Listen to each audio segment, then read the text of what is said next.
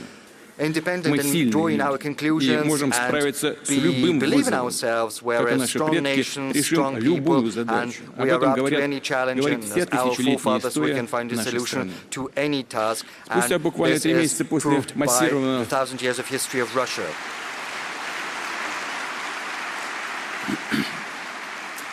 Спустя буквально 3 месяца после массированного пакета санкций мы подавили инфляционный всплеск. После пика в 17,8%, как вы знаете, сейчас инфляция составляет 16,7% и продолжает снижаться. Экономическая динамика стабилизируется, государственные финансы устойчивы. Я потом проведу сравнение с другими регионами. Да, и это многовато. Конечно, 16,7% большая инфляция. Мы должны с этим работать и будем это делать. И уверен, добьемся положительного результата. По итогам первых 5 месяцев текущего года федеральный бюджет исполнен с профицитом 1,5 триллиона рублей, а консолидированный бюджет с профицитом 3,3 триллиона рублей. При этом профицит федерального бюджета только в мае составил почти 500 миллиона рублей, превысив прошлогоднее майское значение более чем в 4 раза. Сегодня наша задача создать условия для наращивания производства, для увеличения предложения на внутреннем рынке и сбалансированно с ростом предложения восстанавливать конечный спрос и банковское кредитование экономики. Уже сказал, мы приняли специальные меры для пополнения оборотного капитала компании. В том числе бизнес практически во всех отраслях получил право на отсрочку по страховым взносам за второй квартал текущего года. При этом производственные предприятия имеют более широкие возможности, они смогут воспользоваться отсрочкой и в третьем квартале. По сути, речь идет о беспроцентном кредите от государства. В дальнейшем отложенные платежи по страховым взносам не нужно будет выплачивать, что называется, одномоментно. Это можно будет сделать равными долями в течение 12 месяцев, начиная с июня следующего года. Далее, с мая была снижена ставка по льготной ипотеке. Сейчас она составляет 9%. При этом сама программа льготной ипотеки продлена до конца текущего года. Как уже говорил, цель такой меры — помочь гражданам в решении жилищных проблем, поддержать строительную и смежную с ними отрасли. Там у нас заняты миллионы работ. После резкого роста весной процентные ставки в российской экономике постепенно снижаются. Центральный банк опускает ключевую ставку. В этой связи считаю возможным еще раз снизить ставку по льготной ипотеке, теперь до 7%.